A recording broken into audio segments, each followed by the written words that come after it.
Domingo nós começamos uma ministração falando a respeito de que o amor libera poder.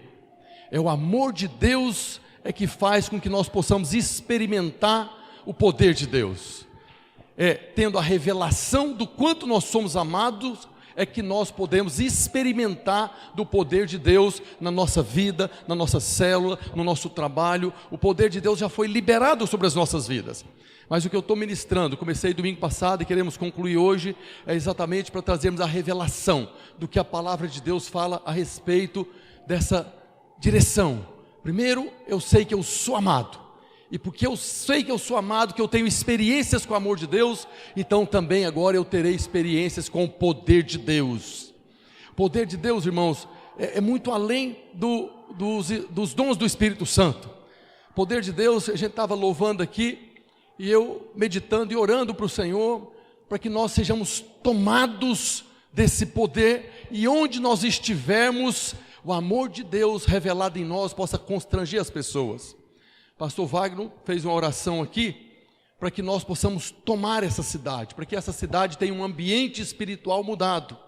E esse ambiente ele é transformado por nós, porque nós carregamos o próprio Deus em nós. Então, quando você chega, Deus chega. Quando você sai, Deus sai. E essa cidade tem muitos irmãos. E isso é uma verdade. A unção de Deus está sobre você. É aquela unção que quebra o jugo, que despedaça o jugo, e nós precisamos crescer nessa revelação. Alguns irmãos, não sei se são novos convertidos, tem alguns lugares que nós chegamos e percebemos um ambiente pesado. Tem ou não tem? Tem lugar que você chega e fala, meu Deus, isso aqui está cheio de demônio, né? Tem pessoas que entram às vezes num restaurante, tem lá uns dragões, uns amuletos, algumas coisas, a pessoa chega a arrepiar, tem demônio demais aqui. É verdade, lá tem, mas aí fora tem, aqui dentro tem, todo lugar tem muito demônio. Tem muitos demônios no mundo. A Bíblia fala que 1/3 dos anjos de Deus caíram na terra. 1/3 dos anjos de Deus viraram demônios aqui na terra. Agora, quando nós chegamos, eles têm que sair, amém? Quando você chega, a presença de Deus chega. Nós não devemos andar intimidados, como Paulo fala, né? Nós não recebemos o espírito de escravidão para vivermos outra vez atemorizados, mas recebemos o espírito de adoção, pelo qual clamamos, Abba, Pai, papaizinho, eu estou chegando. Senhor, bota os teus anjos para expulsar tudo quanto é capeta que tem neste lugar, porque o Filho do Senhor está chegando aqui. É como Jesus desceu do barco lá em Genezaré, lá onde tinha aquele gadareno lá, e o fato dele ter descido, a pessoa endemoniada já se constrangeu toda, se lançou aos pés deles. É a mesma unção que está sobre você, o mesmo Espírito que estava sobre Jesus está sobre nós. Então é algo que você deve desejar no seu coração, é algo que você deve pedir em oração, que você quer ver manifestações do poder de Deus, porque isso é o poder de Deus. E o que eu quero que você compreenda nessa noite é que o amor de Deus que foi revelado para nós na cruz, é que libera o poder sobre as nossas vidas. É quando você chega num ambiente convicto de que você é um filho amado de Deus, e porque você é filho amado de Deus, o poder de Deus vai se manifestar na sua vida, amém? Glória a Deus. Quem quer ouvir a palavra de Deus, diga glória a Deus. Aleluia. Então nós vamos compartilhar hoje, baseado no versículo que Paulo diz, lá em Romanos 1,16, que não me envergonho do Evangelho, porque o Evangelho é o poder de Deus para a salvação de todo aquele que crê. O apóstolo Paulo diz que o Evangelho é o poder de Deus. Nós temos o Evangelho, nós fomos alcançados pelo Evangelho. Então nós falamos semana passada a respeito disso. E nós vimos na semana passada, no capítulo 4 do livro do profeta Zacarias, a partir do verso 1 até o verso 6, ali uma descrição profética da igreja. Zacarias faz uma narração de algo que ele estava vendo, que tinha candelabros, que tinha azeite, que tinha tubos, que tinha oliveiras, tudo aquilo falando da igreja. E ele termina esse versículo lá em Zacarias capítulo 4, verso 6, dizendo o seguinte: não por força, nem por poder, mas pelo meu Espírito, diz o Senhor dos exércitos. Então, não por força de homens, não pelo poder de homens, mas pelo meu Espírito, diz o Senhor dos exércitos. Zacarias faz a menção que muitas vezes é mencionada a respeito do Senhor Jesus no Velho Testamento. No Velho Testamento, quando fala Senhor dos exércitos está falando do Senhor forte nas batalhas.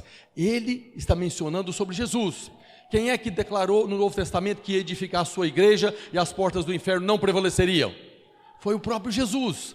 Então, quando Zacarias está falando que não por força nem por poder, mas pelo meu espírito, diz o Senhor dos exércitos, já era Jesus profetizando através do profeta que ele edificaria a sua igreja pelo seu espírito. E nós conhecemos lá no livro do profeta Joel, no capítulo 2, a partir do verso 28, onde Deus fala através do profeta que derramaria do seu espírito sobre toda a carne. Os vossos filhos, vossas filhas profetizariam, os vossos velhos sonhariam, os vossos jovens teriam visões. Então, Deus fala que derramaria do seu espírito sobre toda a carne. E esse espírito já foi derramado sobre nós.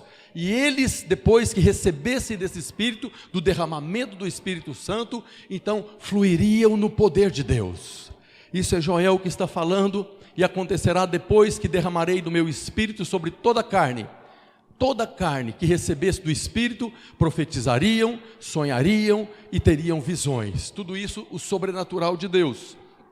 E nós vemos Jesus depois falando lá no Evangelho de Lucas, capítulo 24, verso 49, testificando a respeito da promessa que foi feita através do profeta lá no Velho Testamento, profeta Joel. Então Lucas 24, 49, Jesus dizendo aos discípulos: eis que envio sobre vós a promessa de meu Pai, que foi feita através do profeta Joel, permanecei pois na cidade, até que do alto sejais revestidos de poder. Aqui Jesus está falando que a promessa que foi feita do derramamento do Espírito Santo se cumpriria quando eles fossem revestidos de poder. E quem foi que falou isso lá no Velho Testamento? Senhor dos exércitos, era Jesus. Quem foi que falou aqui no Novo Testamento? Jesus dizendo para os discípulos, dizendo para cada um de nós: permanecei na cidade até que do alto sejam revestidos de poder. Então nós compreendemos aqui que o Espírito Santo é o poder de Deus.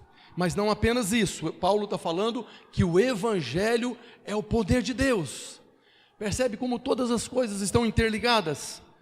E nós vemos aí o profeta Zacarias falando que o Senhor dos exércitos, dizendo que a igreja seria edificada não por força, nem por poder, mas pelo seu Espírito. Então é o próprio Cristo falando da edificação da igreja. É a igreja que nós fazemos parte hoje. É a igreja que Ele está edificando através da edificação da igreja local. A revelação da igreja local, do corpo que reúne aqui, congregando, é muito importante para nós. Porque é na igreja local que Ele manifesta o seu poder. É na igreja local que Ele derrama do seu Espírito. Quando eu falo igreja local, não estou falando do prédio não. Nós somos um povo, uma família, que reunimos em casa, reunimos no prédio, que trabalhamos, que estamos nessa cidade. E é essa igreja local esparramada nessa cidade, é onde Ele manifesta o seu poder, é onde Ele derrama a revelação do seu amor, é onde Ele opera sinais e milagres, é através das nossas vidas. E é na igreja local que nós precisamos ter a revelação do quanto somos amados, para que possamos experimentar do poder de Deus. Primeiro, eu sei que eu sou amado por Deus. Primeiro, a revelação da cruz na minha vida muda a minha vida, e agora eu sei o quanto Ele me amou. Essa é uma experiência que nós podemos ter todos os dias. Nós estávamos ontem, uma reunião com os líderes de célula aqui, e eu estava compartilhando com eles aquela passagem onde Jesus lava os pés dos discípulos. E há um momento naquela passagem que Pedro resiste. Que Pedro fala: nunca que o Senhor vai lavar os meus pés, porque aquilo era uma função de servo, que Jesus assumiu naquele lugar ali. E sempre li esse texto com aquela sensação de que Pedro estava sendo tolo. Jesus está ali para lavar os pés dele, e quando eu estava ministrando aqui ontem, parece que uma voz do céu falou comigo: e se ele chegasse aqui agora para lavar os seus pés? Naquela hora, algo balançou aqui dentro. Se Jesus chegasse aqui agora para você, com o sinal dos cravos nas mãos, e falasse para você: tira o sapato que eu vou lavar os seus pés. Ele fez com os discípulos, Ele faria sem nenhum problema, porque Ele não tem arrogância no coração. Ele fez aquilo para ensinar algo para os discípulos, para que depois eles pudessem ser essa expressão do amor. Jesus lavou os pés dos discípulos para ensinar que esse mundo ainda nos contamina. Nós já fomos lavados pelo lavar regenerador do Espírito, mas o mundo prega a sujeira dos nossos pés. Então precisamos ser lavados. E ele estava lavando como uma expressão de alguém que quer ter nós perto dele. Por isso nós devemos lavar os pés uns dos outros. Depois os irmãos vão compartilhar. Mas eu pensei na hora, se fosse eu no lugar de Pedro, o Senhor ali querendo se ajoelhar aos meus pés para lavar os meus, talvez eu fosse pior do que Pedro. Talvez eu não deixaria ele tocar nos meus pés. É o Senhor trazendo a marca da cruz nas mãos. Então isso faz com que eu perceba mais ainda o quanto eu sou amado, o quanto Ele me ama, o quanto Ele me amou. E quando eu percebo que eu sou mais amado do que eu já imaginava que eu era, então isso muda o meu coração. Isso me faz amar Ele mais ainda. Isso me faz ter algo dentro de mim que quer buscar mais desse amor dEle. É uma crescente. Quanto mais você tem, mais você vai ter. O amor de Deus, quanto mais você experimenta, mais você vai abrir para experimentar muito mais. Porque Ele excede o entendimento. Nunca nós alcançaremos toda a revelação do quanto Ele nos amou. Paulo, tentando descrever, ele fala da altura, da profundidade, do comprimento, da largura, para que a gente possa compreender que é algo que vai além do limite que nós poderíamos compreender. Mas isso já foi revelado para nós na cruz. Por isso que a meditação na palavra de Deus é algo que te leva cada vez mais a compreender desse amor, a viver esse amor, e a chegar num ambiente de trabalho, a chegar numa instituição, e você está ali com esse amor transbordando no seu coração, e as pessoas serão constrangidas, sem você falar nada. As pessoas têm percepções. Quem aqui já teve aquela experiência de alguém chegar para você e falar, tem alguma coisa diferente em você? O que é? Tem algo diferente em você. É porque de alguma maneira eles estão percebendo a face do Senhor na sua vida. Isso não é ser arrogante, não. Isso é viver o Evangelho. Eis que as trevas cobrem a terra e a escuridão os povos, mas sobre ti aparece resplendente o Senhor. As pessoas vão ver, porque está resplandecendo na sua vida. Agora, para que isso resplandeça, você precisa saber o valor que você tem. Você precisa saber o valor que você tem para Ele. Como nós ministramos semana passada, a ovelha que Ele amou e a dracma que Ele deu valor.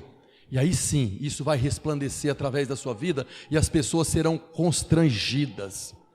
Há testemunhos, tem um homem chamado Charles Finney, que ele tem testemunhos que ele era tão assim, embriagado com o amor de Deus, com as coisas de Deus, que até quando ele passava dentro de um trem, as pessoas que estavam lá no comércio eram constrangidas e começavam a confessar os seus pecados, por causa da presença de Deus na vida dele. O mesmo Espírito que estava sobre Charles Finney, sobre Jesus, sobre Paulo, está sobre a sua vida.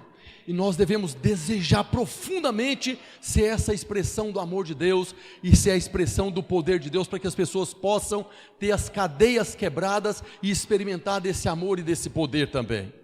É isso que Jesus está fazendo, é isso que o Senhor dos Exércitos está fazendo, edificando a sua igreja. Amém? Quem gostaria de ser usado poderosamente por Deus nesse nível? Então o Senhor está fazendo isso na igreja local. Se eu tenho a revelação que eu sou amado, eu vou amá-lo, vou amar os irmãos, vou amar a igreja, e vou desejar que essa igreja cresça cada dia mais, para que outras pessoas possam ter a mesma experiência que eu tenho tido. E aí nós vamos crescer. E é por isso que Paulo fala, não me envergonho do Evangelho, porque o Evangelho é o poder de Deus para a salvação de todo aquele que crê. Nós sabemos que o Evangelho são as boas novas de Deus, as boas notícias. E a boa notícia que Deus trouxe para nós é Cristo. É o Filho de Deus que veio nos levar de volta. Cristo é o Evangelho. Mas Paulo diz que o Evangelho é o poder de Deus. Se Cristo é o Evangelho e o Evangelho é o poder de Deus, então Cristo é o poder de Deus. E se eu medito nisso, se Jesus é o poder de Deus, e o amor de Deus foi revelado para nós através de Cristo na cruz, Então o amor dele vai nos levar a experimentar do poder que já foi liberado através da vida dele, amém? Glória a Deus. Quem está entendendo, diga glória a Deus. Tudo que Jesus realizou aqui na terra, todos os milagres, toda a manifestação de poder, desde curar um cego, um paralítico, até ressuscitar os mortos, ele fez pelo poder de Deus. Jesus não usou por usurpação ser igual a Deus, ele se fez forma de servo. Apesar de ser Deus aqui na terra, ele era como qualquer um de nós, não era um homem especial, nesse sentido de usar de algo que nós não temos. Todo milagre, ele foi a expressão da manifestação do Espírito Santo através da vida dele. E por que ele tinha essa liberdade de fluir no poder de Deus? Porque ele sabia que era amado. Pastor, está falando esse negócio demais, eu já entendi. Vou mostrar para você que Jesus, porque ele sabia que era amado, que o Pai o amava, por isso ele amava o Pai, amava as pessoas, se compadecia das pessoas e operava milagres, sinais e prodígios por causa do amor dele. Nós vemos lá no Evangelho de Mateus, no capítulo 3, no verso 17, quando Jesus foi batizado por João Batista.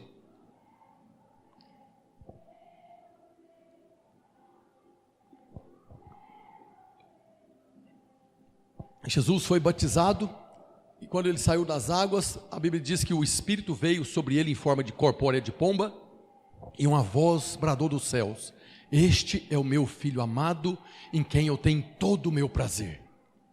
Foi uma voz que foi liberada, essa mesma voz foi liberada sobre nós. Se você passou pelo batismo das águas, essa voz bradou do céu, e todo mundo espiritual ouviu essa voz.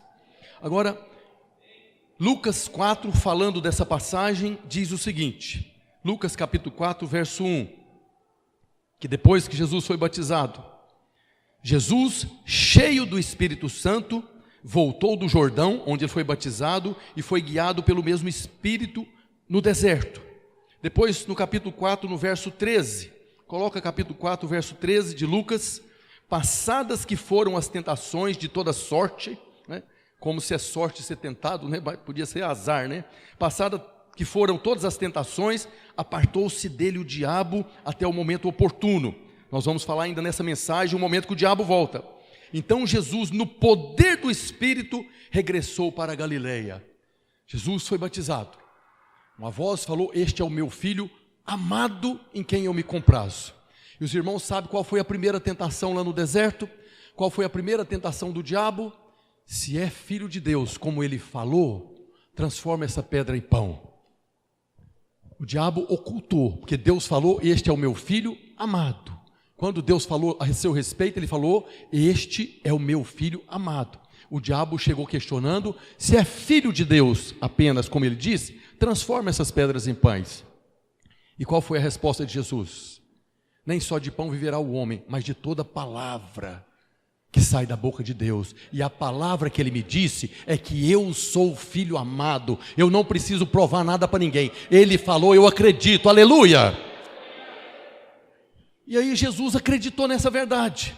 E porque ele acreditou nessa verdade, nós estamos vendo ali no verso 14, que Jesus voltou do deserto no poder do Espírito. Porque ele sabia que era amado, ele foi cheio do Espírito. E porque ele resistiu crendo nessa verdade, agora ele voltou no poder do Espírito para Galileia. Foi quando ele começou a manifestar milagres, quando ele começou a ser usado pelo poder de Deus, apenas porque ele creu nessa verdade. Foi questionado, nós somos questionados, todos nós passamos por essa mesma tentação. Se você é líder de célula, prova. Se você nasceu de novo, prova. Você nasceu de novo, olha o que você anda fazendo aí. As pessoas do mundo falam para nós: você não é crente fazendo isso? Isso não é coisa de crente. O cara é ímpio, bagunçado lá no mundo. Mas quando ele sabe que você nasceu de novo, que você é crente, eles ficam te vigiando para questionar: você não é filho de Deus? Como é que você faz isso?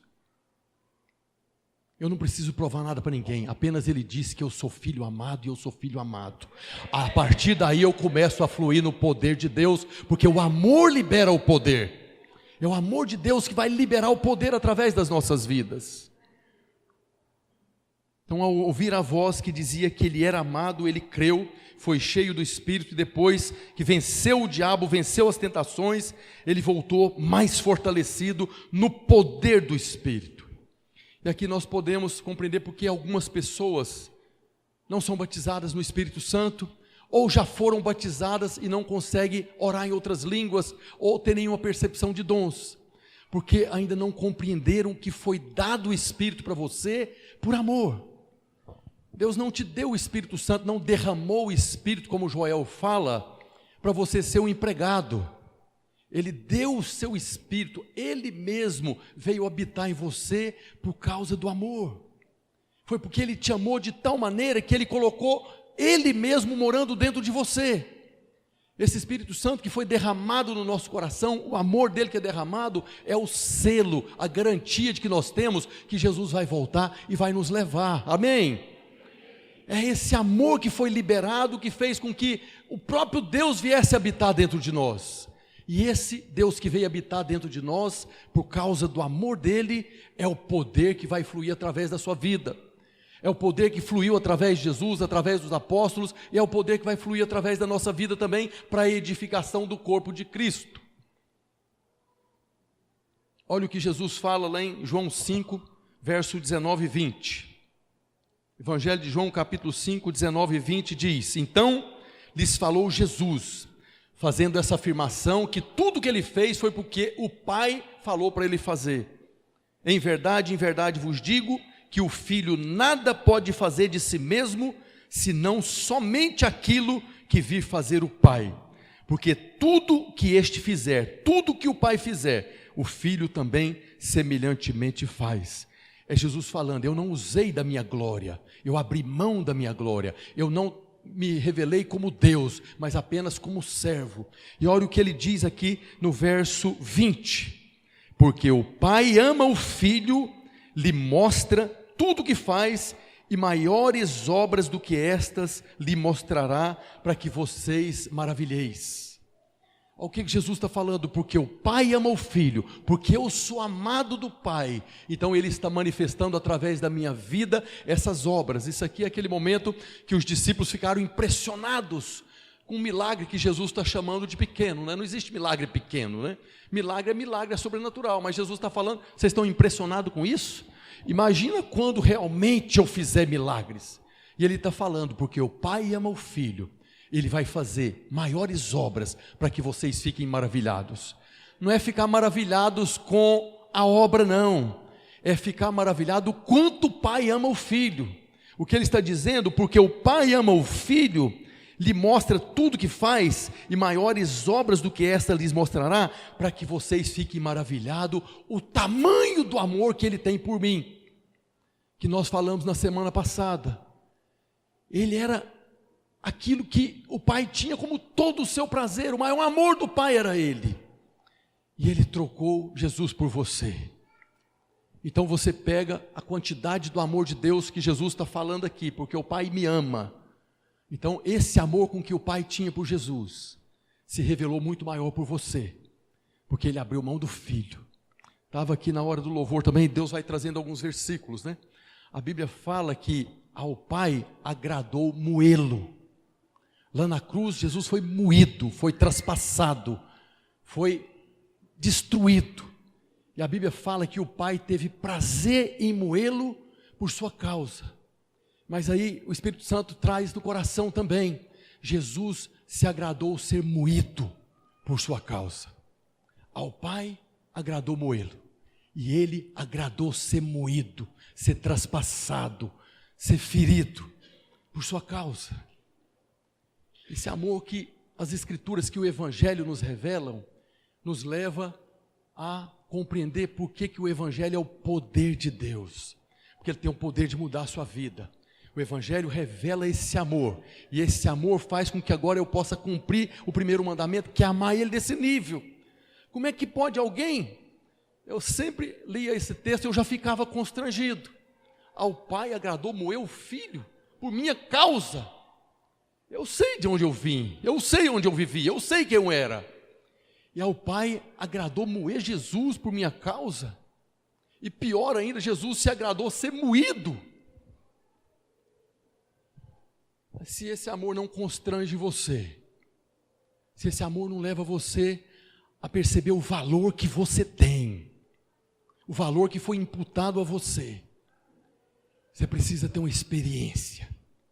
E a minha oração tem sido todos os dias: Senhor, que eles conheçam esse amor, mas é aquele amor que vai colocar eles prostrados no chão, é aquele amor que vai fazer com que eles se sintam aquilo que nós somos. Não merecemos nada disso, nunca, nenhum de nós mereceu nada disso, mas Ele revelou e nos entregou, e esse amor é maior do que isso. Por causa desse amor, você pode agora ser a expressão dele, manifestando o poder. Amém? Quem está entendendo, diga: obrigado, Jesus. Quando eu tenho essa percepção, que Jesus disse, porque o Pai ama o Filho, maiores obras fará, então agora eu posso compreender que o amor dele por mim é maior do que isso. E aí é que eu reafirmo para você.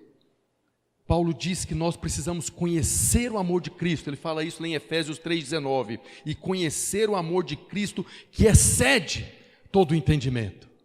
Todas as vezes que você for ler a Bíblia, leia ali, procurando a revelação do amor de Deus pela sua vida. Eu posso falar para você, cada versículo da Bíblia, especialmente do Novo Testamento, está revelando um Pai que ama. Cantamos aqui: eu sou filho muito amado de um Pai apaixonado. Isso é verdade. Só que essa paixão dele excede o nosso entendimento. Nós precisamos conhecer o amor de Cristo que excede todo o entendimento. E quando nós conhecermos, nós o amaremos, porque João fala na primeira carta, capítulo 4, verso 19, que nós amamos porque Ele nos amou primeiro. E seremos constrangidos de tal maneira que nada impedirá que eu possa amar o meu irmão, que nada impedirá que eu reconheça cada um de vocês aqui como família bendita de Deus, que são meus irmãos, que apesar das nossas diferenças, eu amo cada um de vocês. Apesar de eu não conhecer todos, eu amo cada um de vocês, porque o amor de Deus no meu coração foi revelado de tal maneira que eu sou constrangido, e aí eu não vou ter problema de fazer o que Pedro fala. Está lá em 1 Pedro 4,8.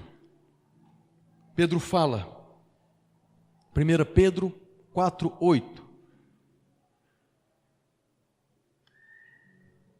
Acima de tudo, irmãos, acima de tudo, porém, tende amor intenso uns para com os outros, porque o amor cobre multidão de pecado.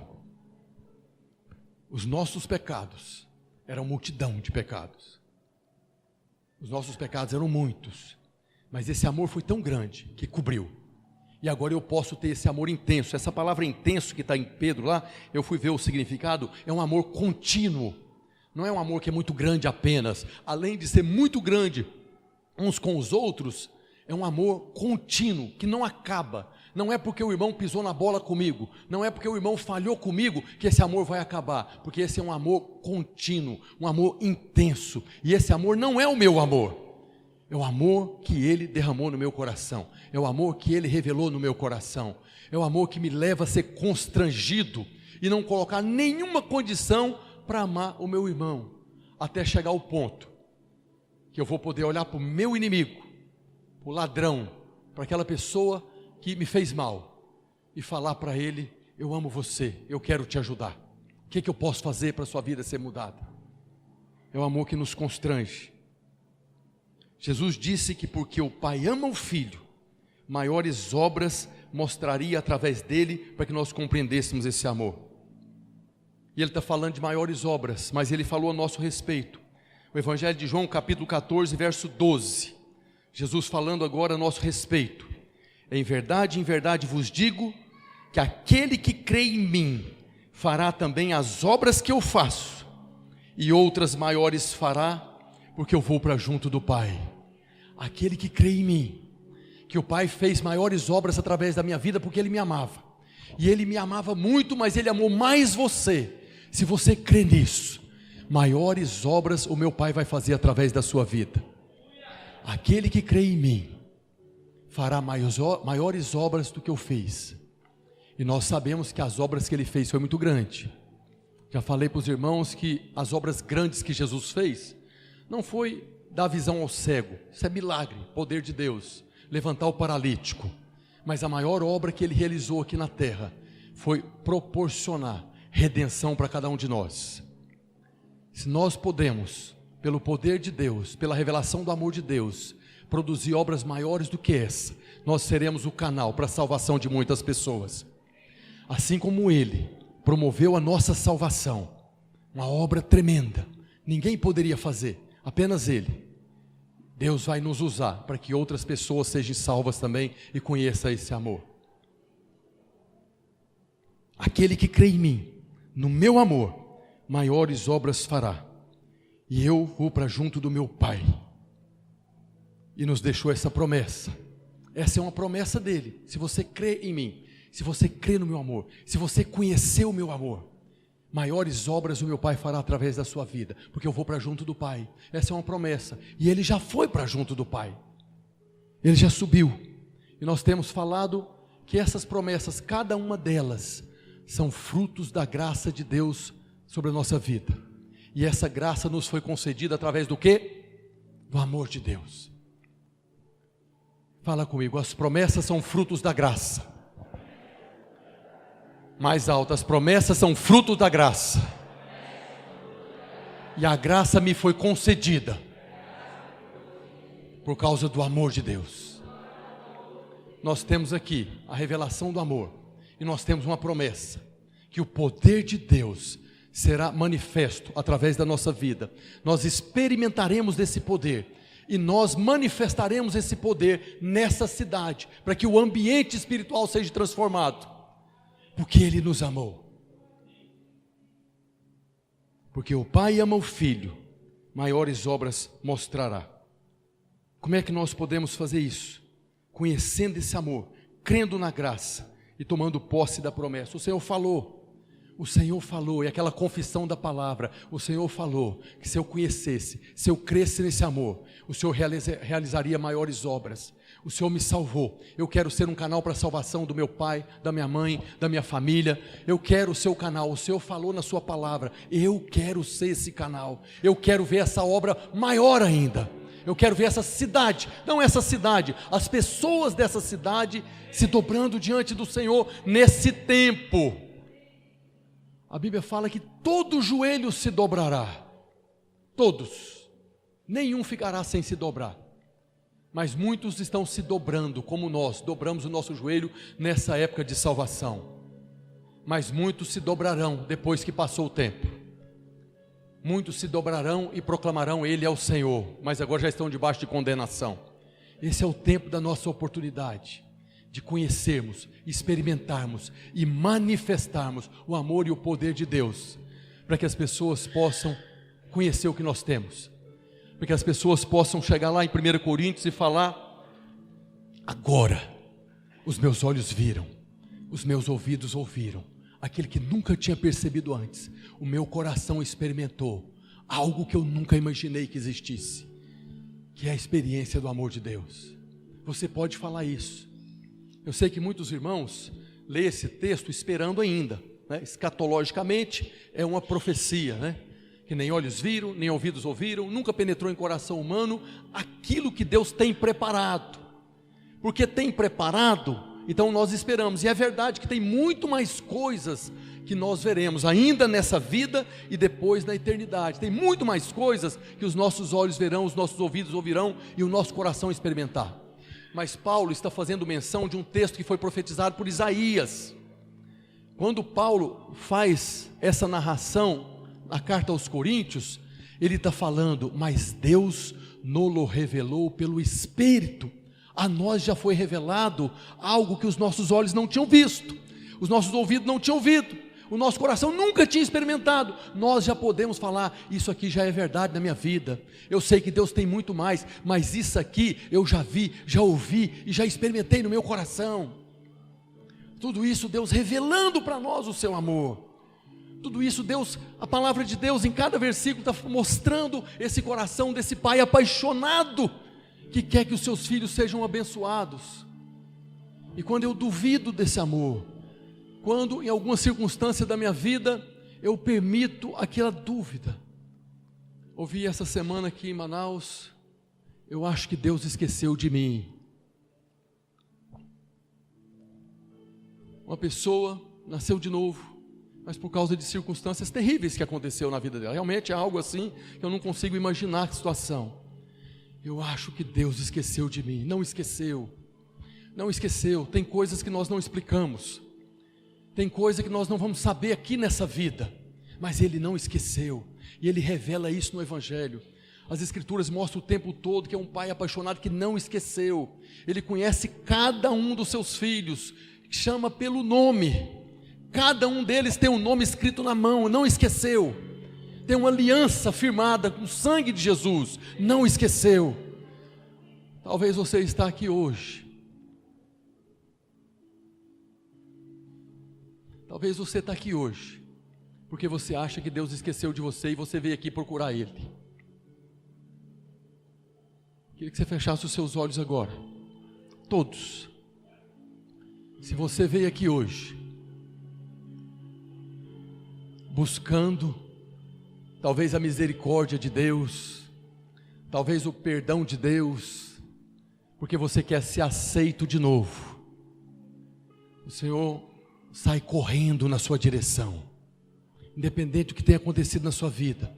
O Senhor agora sai correndo na sua direção, como correu na direção do filho pródigo, abraçou e beijou. Se você veio aqui hoje para se reconciliar com Ele, Ele fala para você hoje: eu nunca te deixei, nunca te desamparei. Você perdeu a percepção da minha presença, mas eu nunca, jamais te abandonarei. Você é bem-vindo, volta para casa. Eu estou aqui para cada dia te abençoar. E bota aí no seu coração: meu filho, nunca te deixei, sim, jamais te abandonarei. Você é meu filho amado, em quem eu tenho todo o meu prazer. Amém. Glória a Deus. Aleluia. E se você também entrou aqui hoje e está me ouvindo falar de amor de Deus, de um amor que excede o entendimento, e você ainda não teve essa experiência, queria que todos fechassem os olhos agora. Eu estou falando de algo que é verdadeiro, que eu experimentei e a maioria de nós experimentamos. Se você está aqui hoje e nunca teve essa experiência do amor de Deus, todos com os olhos fechados, se você hoje quer ter essa experiência e perceber o quanto você é amado por Deus que criou você, eu queria que você levantasse a sua mão, todos com os olhos fechados. Se você está aqui hoje porque você quer entregar a sua vida para Jesus, eu queria que você falasse comigo essa oração. Senhor Jesus, todos falem juntos. Senhor Jesus, eu estou aqui hoje e eu sei que foi o Senhor que me trouxe aqui, e hoje eu decido liberalmente entregar a minha vida para o Senhor. Por isso eu confesso com a minha boca que Jesus Cristo é o meu Senhor, o meu Salvador. E eu creio com o meu coração que Jesus é o Filho de Deus, que veio em carne e sangue, morreu na cruz, no meu lugar, pelos meus pecados. E porque eu creio, eu sou salvo. Senhor Jesus, muda a minha vida, muda a minha história, derrama desse amor no meu coração, para que eu possa amar o Senhor com todo o meu ser. Amém, aleluias. Glória a Deus. Dê uma salva de palmas para o Senhor.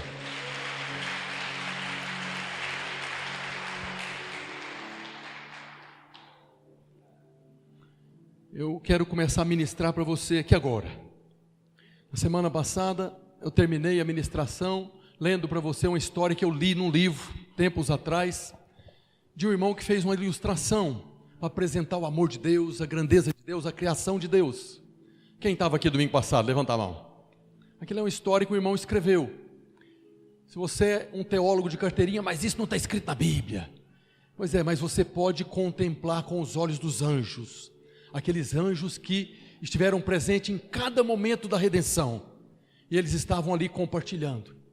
E eu, a partir daquela experiência, quando eu li aquela história, o Senhor abriu os meus olhos para que eu pudesse ler a Bíblia de maneira diferente, para que eu pudesse visualizar cada cena daquelas. Nós vemos João falando o livro de Apocalipse, eu vi. Então, quando João vai fazer uma narrativa, que nós vamos ler daqui a pouco, que ele viu algo no céu, ele viu e ele está escrevendo, porque Deus falou para ele, o que você vê e ouvir, você vai escrever. Então ele tinha que fazer uma descrição, para que nós pudéssemos compreender o que é que ele estava vendo, a visão que Deus estava dando para ele. E eu aprendi, através daquela experiência que eu tive, com aquele livro que eu li, que eu posso alargar minha mente, eu posso viajar nas Escrituras, criando imagens, visualizando a cena. E aí eu posso dizer para você, a partir dessa mudança de maneira de ler as Escrituras, de meditar no texto bíblico, o Senhor alargou muito as minhas fronteiras, me levou a compreender muito maior, em muito maior intensidade, a obra da cruz, a crucificação. Porque, como eu acabei de falar agora da história de Pedro não querendo ter os pés lavados, mas se eu tivesse no lugar dele, se eu que tivesse ali naquele lugar, você está vendo a cena, você está se colocando no lugar dele. Nós podemos nos colocar no lugar de Jesus em cada passagem das Escrituras, no lugar dos apóstolos, porque nós somos os mesmos. E aí, quando você abre a mente para visualizar a cena, você começa a ter revelações poderosas. E foi o que aconteceu. E é o que Jesus fala, né? Que a palavra que Ele tem nos dito é espírito e vida.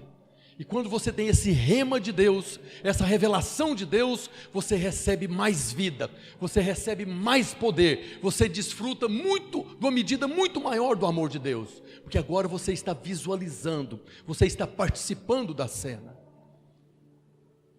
E quando nós estivermos compartilhando agora, a partir desse momento, isso que eu quero ministrar com você, você vai compreender muito mais o quanto você é amado.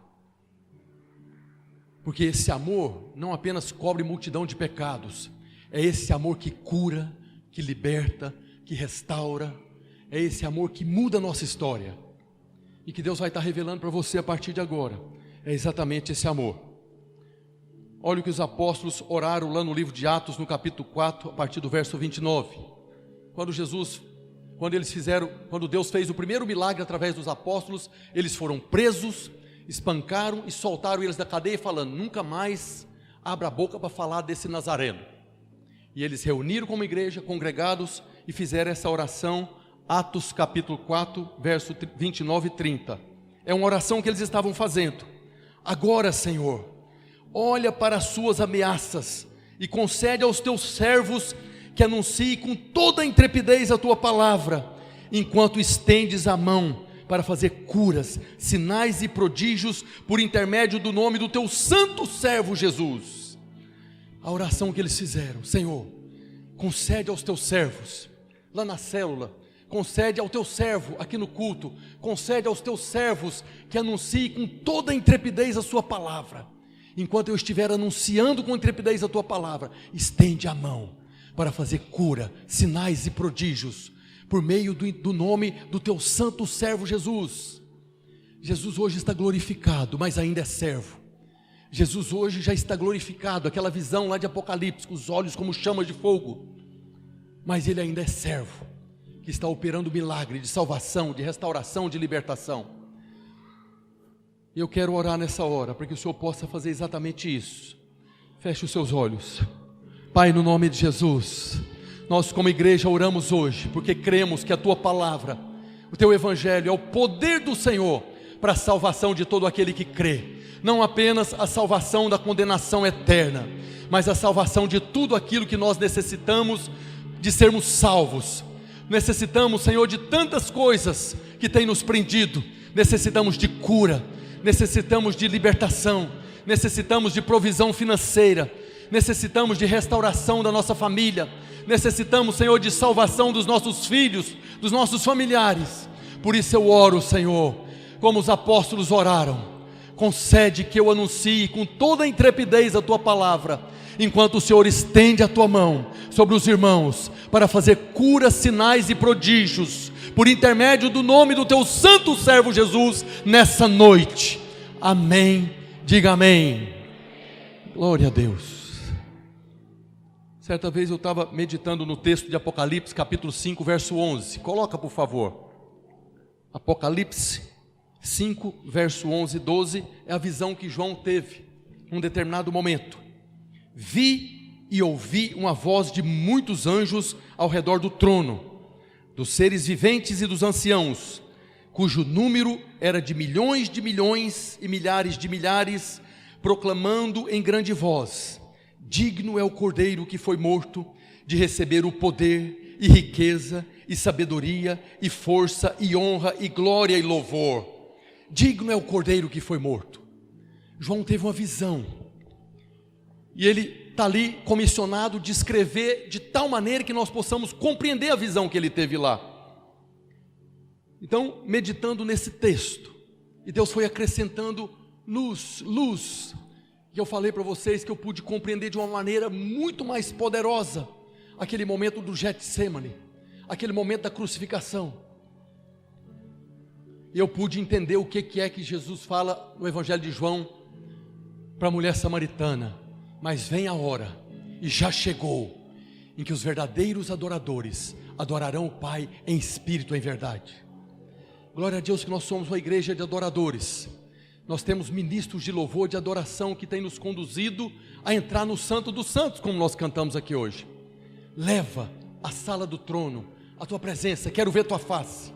Nós conquistamos isso através da adoração. E a luz de Deus, quando vem sobre a nossa vida, para você compreender o quanto Ele nos amou, abre as portas, o véu foi partido, nós podemos entrar com ousadia no Santo dos Santos, na presença dEle. Então João teve uma visão, e ele fala a respeito de um número de anjos.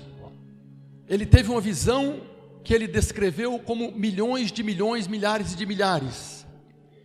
Eram muitos anjos, mas se ele tivesse escrito apenas muitos anjos, tive uma visão de muitos anjos diante do trono, nós não conseguiríamos perceber. E aí eu fiquei pensando, que número é esse? Que quantidade é essa? Milhões de milhões. Você já imaginou que quantidade de anjo é essa? Aí eu fiquei fazendo matemática. Eu tomei por exemplo, nós estamos aqui hoje talvez umas 180 pessoas. Nós estamos aqui, um grupo de 180 pessoas. Imagina que houvesse 1000 outros lugares com 180 pessoas. Então nós teríamos um número de 1000 de 180. Mas ele está falando de milhões. Então imagina que há 1 milhão de lugares nessa terra com 180 pessoas reunidas. Então nós teríamos um número de 1 milhão de 180. Mas a descrição de João é que ele viu um número de milhões de lugares, e cada um deles tinha milhões de anjos. Então nós podemos, é muito anjo, muito anjo. E falando de anjo, caiu 1/3 na terra, mas para cada um que caiu, se foi 1/3, para cada um que caiu, para cada demônio que tem aí, tem 2 no céu. Para cada anjo que caiu, tem 2 ainda que lutam ao nosso favor. Para cada demônio que está aí para perturbar a sua vida, tem 2 anjos para guardar a sua vida. Deus nunca perdeu.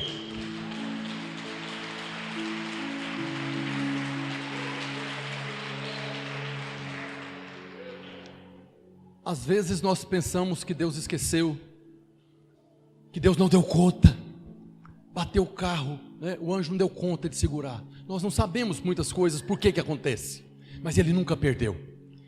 E quando Ele fala que caiu 1/3, foi muito que caiu, porque se 2/3 é milhões de milhões, então caiu milhões aqui também. Tem muito demônio aí para nós combatermos, essa é a nossa glória. Nós temos o poder de Deus no nome de Jesus para combater o império das trevas, do qual nós fomos tirados pelo sangue de Jesus. Então João teve essa visão, e ele faz essa descrição, que ele viu ali milhões de anjos proclamando em uma voz: digno é o Cordeiro que foi morto de receber a força, o poder, a majestade, a glória e a honra. Eram milhões de anjos.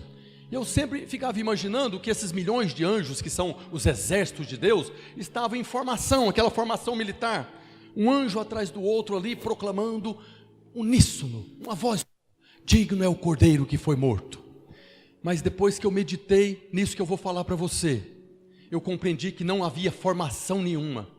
Eles estavam ali, uma outra postura completamente diferente, quando eles estavam proclamando essa verdade.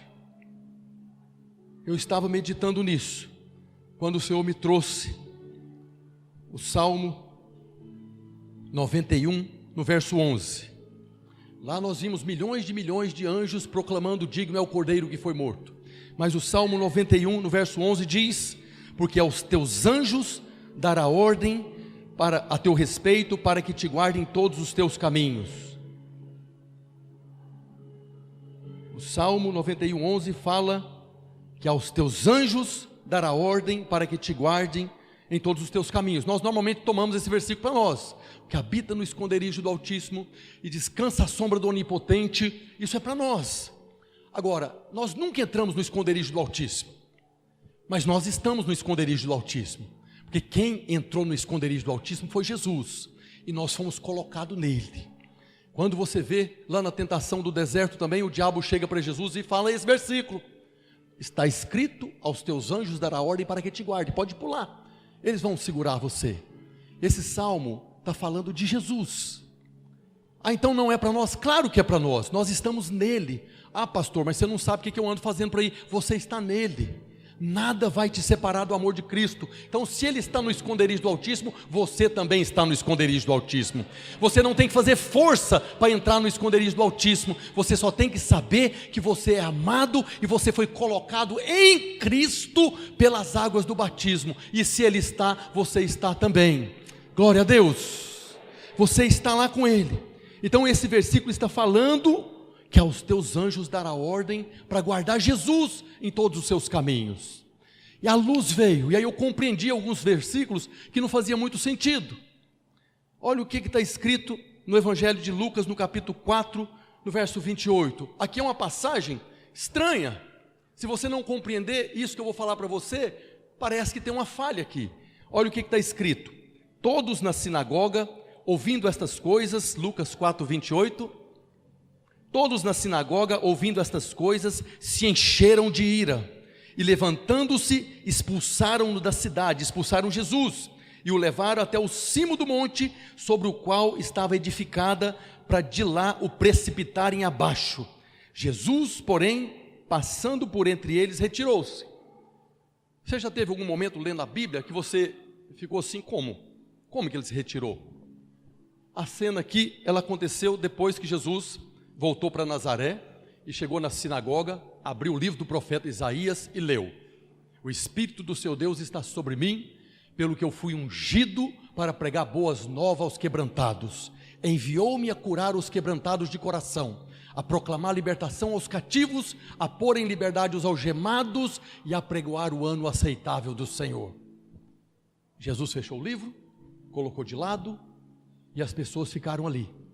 Aí ele começou a mencionar que Sodoma e Gomorra ia cobrar de Deus se aquelas pessoas fossem abençoadas. E aí é quando o texto fala que aquelas pessoas da sinagoga se encheu de ira, porque ele estava se revelando como o Messias.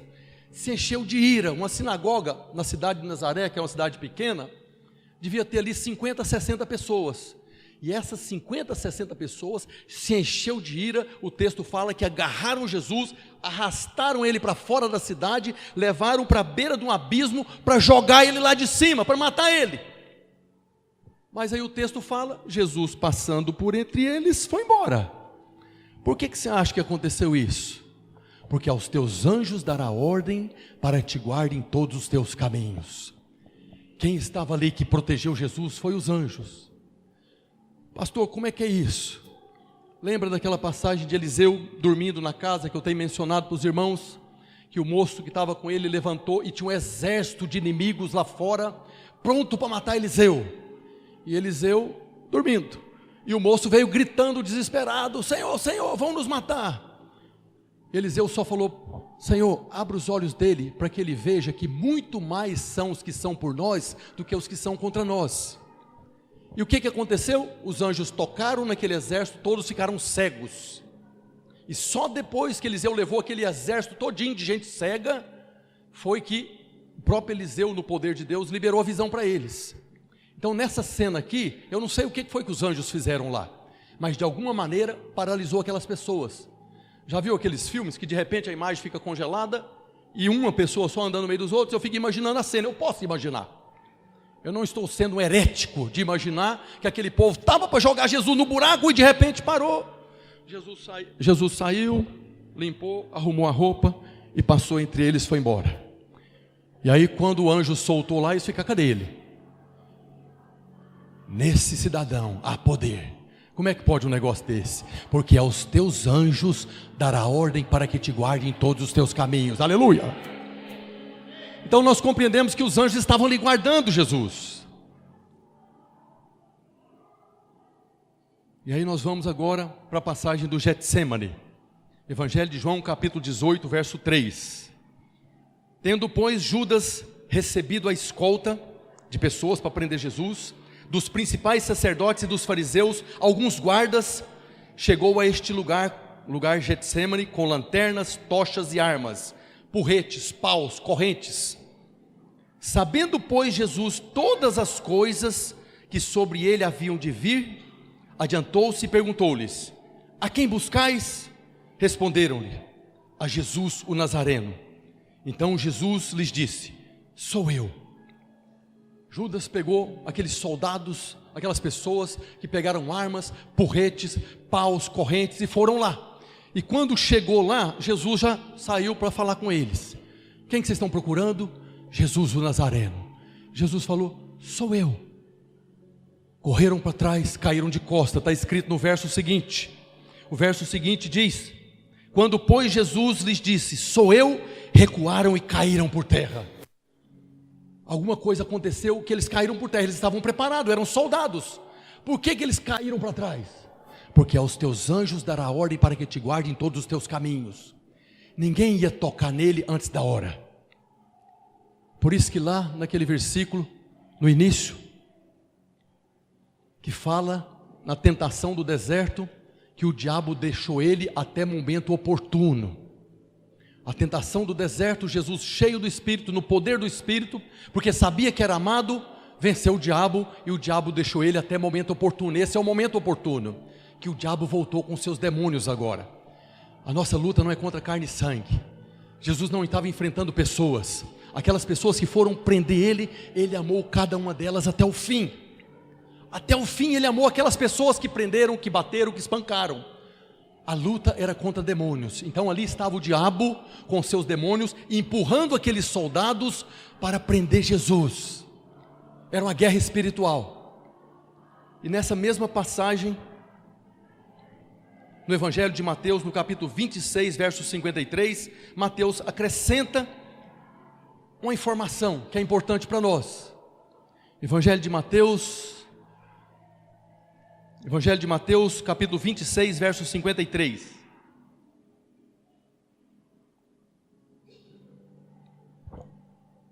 Mateus acrescenta que quando os soldados chegaram ali, um dos discípulos sacou de uma espada e cortou a orelha de um soldado. E aí Jesus falou para ele: acaso pensas que não posso rogar ao meu Pai que me ama, e Ele me mandaria neste momento mais de 12 legiões de anjos? Jesus estava falando: se eu quiser, os anjos estarão aqui para me guardar em todos os meus caminhos. Mas ele fala um número também, 12 legiões de anjos. Eu não acredito que ele pediria para Deus mandar. Esses anjos já estavam lá. Esses anjos já estavam lá para guardar ele em todos os seus caminhos. 12 legiões de anjos. As legiões romanas, que é o exemplo que ele usa aqui para escrever o Evangelho, diz aí os historiadores que variavam de 3.000 a 6.000 soldados. Uma legião tinha ali 6.000 soldados. E Jesus está falando: se eu pedir, meu Pai manda mais de 12 legiões. Se fosse 12 legiões, já tinha ali 72.000 anjos para guardar o Senhor. E ele fala para o seu discípulo: não é para guardar. Os anjos já estavam ali. E agora que eu quero que você viaje comigo. Nós tínhamos ali, de um lado, demônios impulsionando os soldados para prender Jesus. Do outro lado, as legiões, os anjos de Deus para guardar Jesus. Aquele ambiente pesado, aquele ambiente onde tudo poderia acontecer. Toda a eternidade do Senhor, do Filho de Deus, ele foi guardado pelos anjos. Não é apenas aqui na terra que foi dado as ordens para guardar o Senhor. Nós não conhecemos o que Deus já fez na eternidade. Mas uma coisa a Bíblia fala: aos teus anjos dará ordem para que guarde ele em todos os seus caminhos. E nesse momento ali no Getsêmani, o Senhor estava diante no exército de demônios que vieram para prender e para matar ele, e do outro lado as legiões de anjos para guardar. E para aqueles anjos era muito fácil de ver: nós sempre guardamos, sempre protegemos.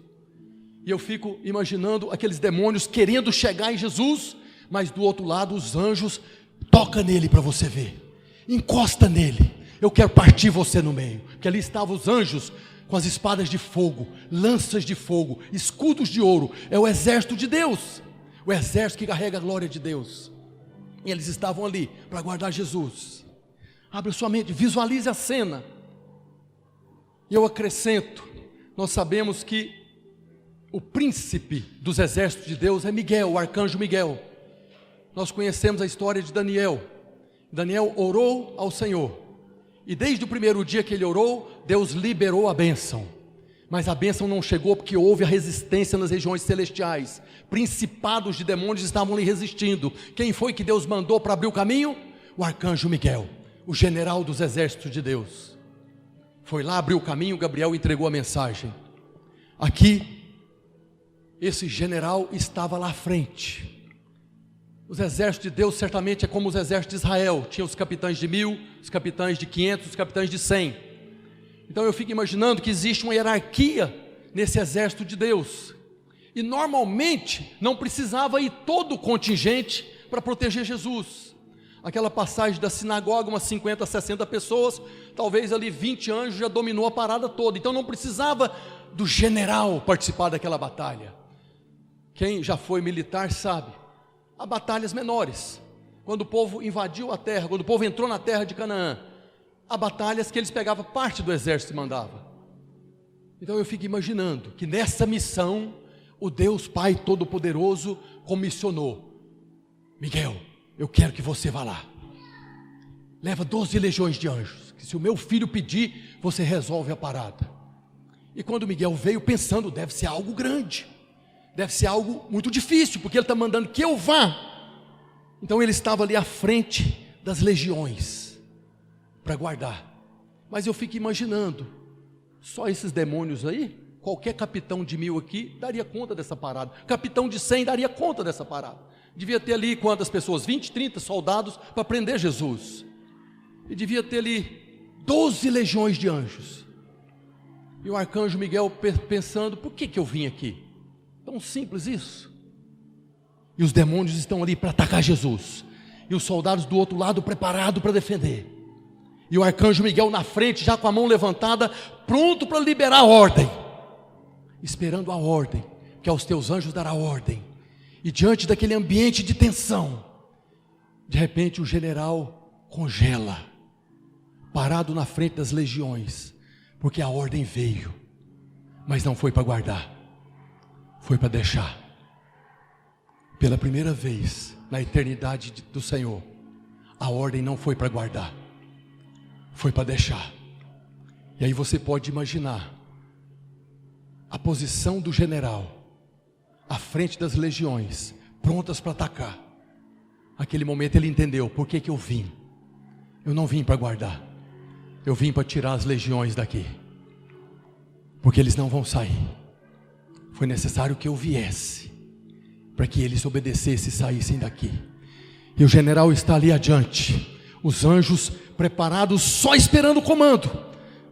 Quando o general virou as costas para o Senhor e deu o comando de retirada, bater em retirada.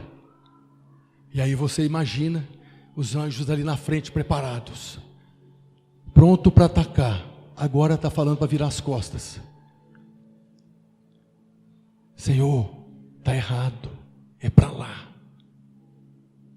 E o arcanjo parado, essa é a ordem, bater em retirada. E quando os demônios viram esse momento, eles se encheram de ousadia e se lançaram sobre Jesus. E aí lançaram, a Bíblia fala, com porretes, correntes, espancaram ele naquele momento, diante dos anjos que sempre guardaram. E eu fico imaginando agora, aqueles anjos vendo e chorando, sendo arrebatados para diante do trono, um por um, legião por legião, porque amavam o Senhor, sempre guardaram o Senhor, a vida deles foi sempre guardar o Senhor. Sabemos o que aconteceu aqui na terra, mas aqueles anjos foram levados para diante do trono de Deus, e ali foi um momento de tristeza no céu. A Bíblia fala que houve trevas na terra, quando Jesus foi crucificado. Nesse momento em que Jesus foi abandonado, que o Pai deu a ordem para deixar, para que ele fosse moído, e ele tirou os anjos que guardavam. Agora está trevas no céu, um velório no céu. Cadê o Senhor? Onde está o Senhor? Sempre foi 3 em 1, Pai, Filho e Espírito Santo. Está o Pai e o Espírito, cadê o Filho? Não está aqui mais. Onde está o Senhor? Você pode imaginar aqueles que amam profundamente, que perdeu, chorando, depondo as armas, colocando no chão, prostrados no chão, porque perderam o Senhor. Como pode? Nós tínhamos que guardar, por que não guardamos? O que aconteceu? Silêncio no trono, nenhuma voz daquele que está sentado no trono. Silêncio. 1 dia, 2 dias, 3 dias se passaram. Onde está o Senhor? Cadê o meu Senhor? O que aconteceu com o meu Senhor?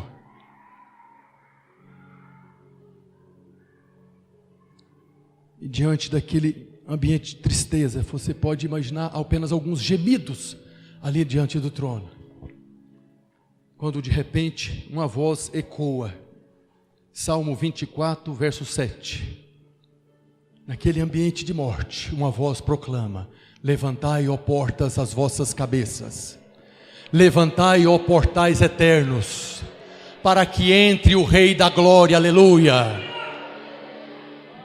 O Rei da Glória. O texto continua: quem é o Rei da Glória? Quem é esse Rei da Glória? Quem é que está perguntando? Quem é o Rei da Glória? Os anjos estão perguntando: quem é o Rei da Glória? Quem é esse Rei da Glória? Mas a voz mandou eles levantar e entrar em formação.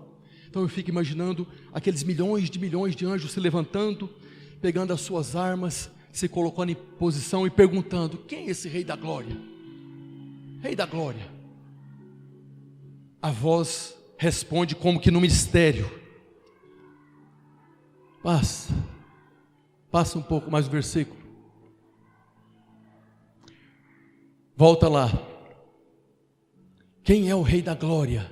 O Senhor forte e poderoso, o Senhor poderoso nas batalhas. A voz respondeu em mistério. Não se sabe quem é o Senhor forte e poderoso. Não se sabe quem é o Senhor poderoso nas batalhas. E os anjos já se posicionando diante do trono, a voz agora proclama como um trovão: levantai, ó portas, as vossas cabeças, levantai, ó portais eternos, para que entre o Rei da Glória.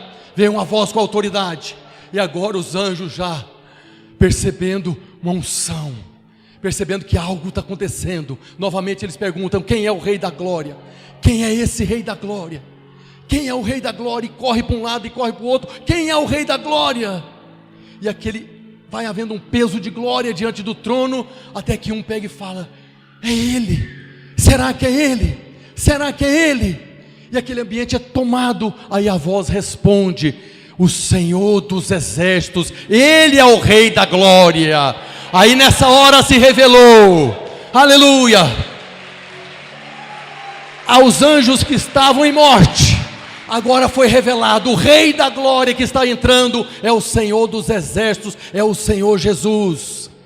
E agora há uma explosão de glória, uma explosão de alegria diante do trono. É aí que eu volto lá para aquele primeiro versículo lá, de quando João teve a visão, que havia milhões de anjos proclamando em uma só voz: digno é o Cordeiro, digno, o Cordeiro que foi morto, de receber a honra, a força, o poder, a majestade. É aí que eu falo: não havia formação, a explosão de glória e de alegria tomou conta diante do trono de Deus, e uma unção poderosa entrou ali, quando o Senhor apareceu diante do trono. Nós temos a narração desse momento, de Jesus entrando diante do trono. Isso está lá em Apocalipse 1,14.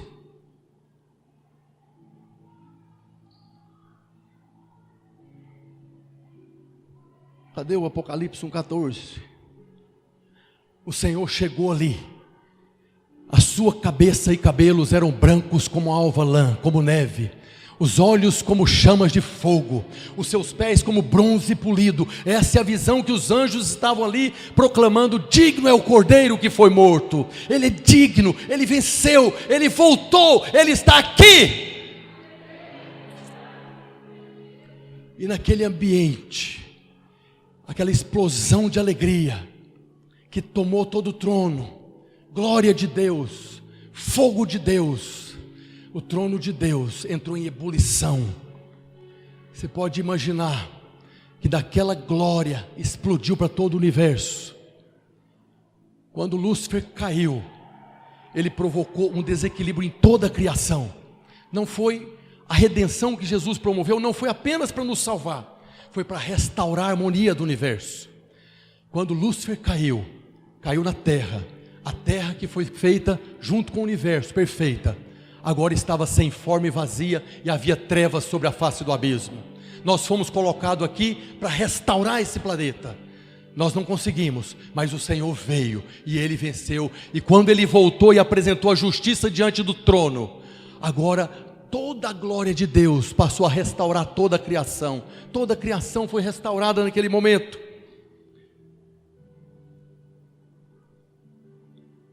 E aquela glória que explodiu diante do trono de Deus é como um sol incandescente. Já viu aquelas imagens do sol com aquelas rajadas de fogo saindo?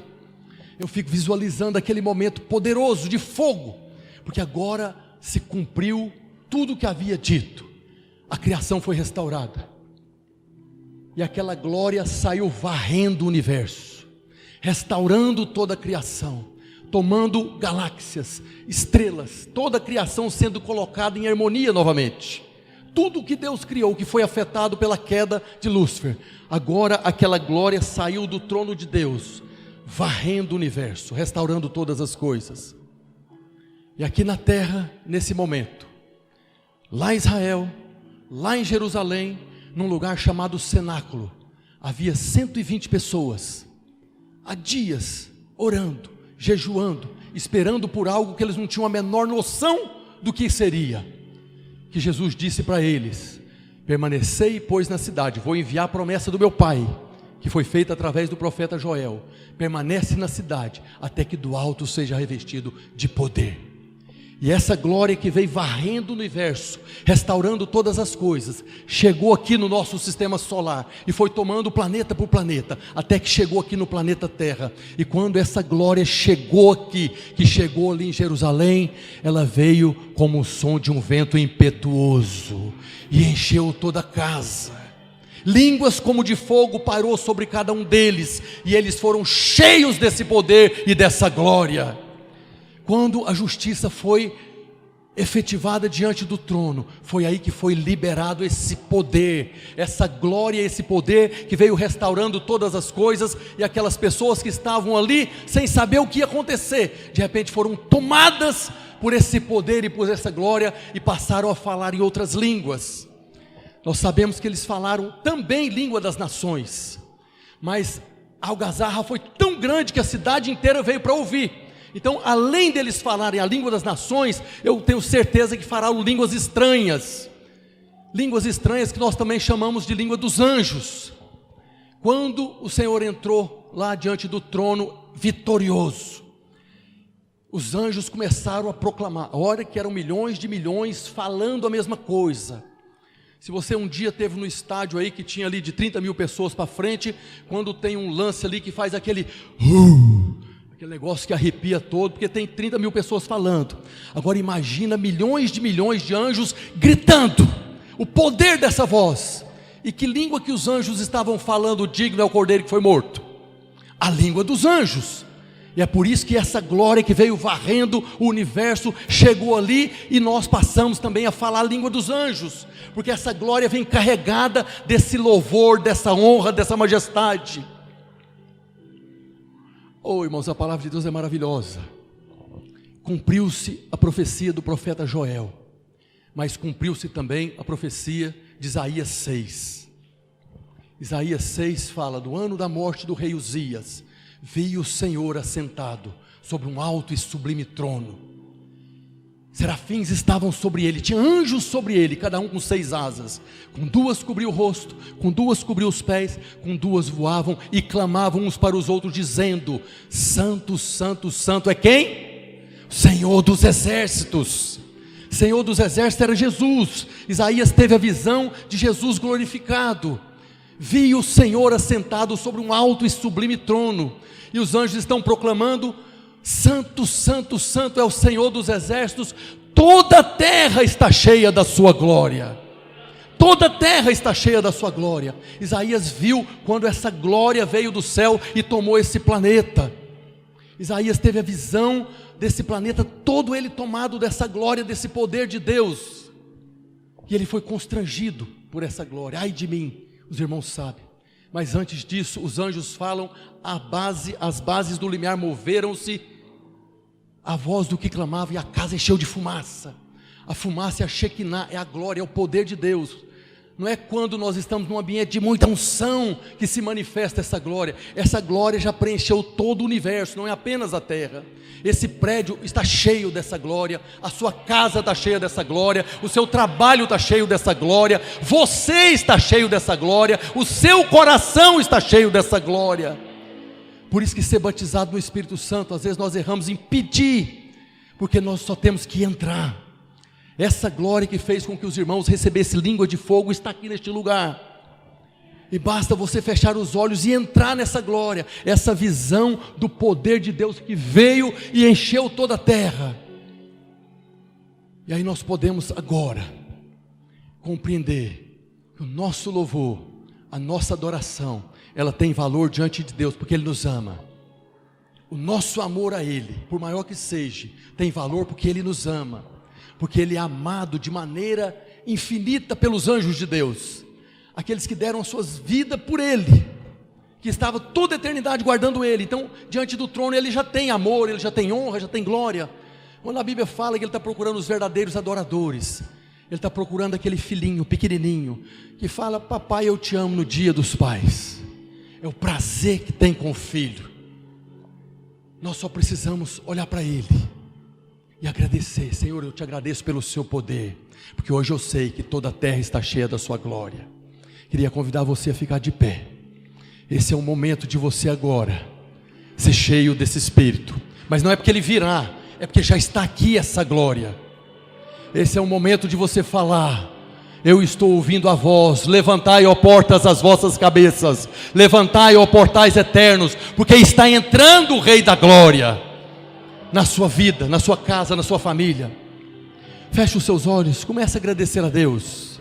Comece a agradecer a Deus pela luz, pela revelação. É essa glória que carrega o amor de Deus, que foi liberado sobre a nossa vida, o poder de Deus. Foi essa glória que foi liberada por causa do amor, que faz com que o poder dele se manifeste através das nossas vidas, seja através dos dons do Espírito Santo, seja através da revelação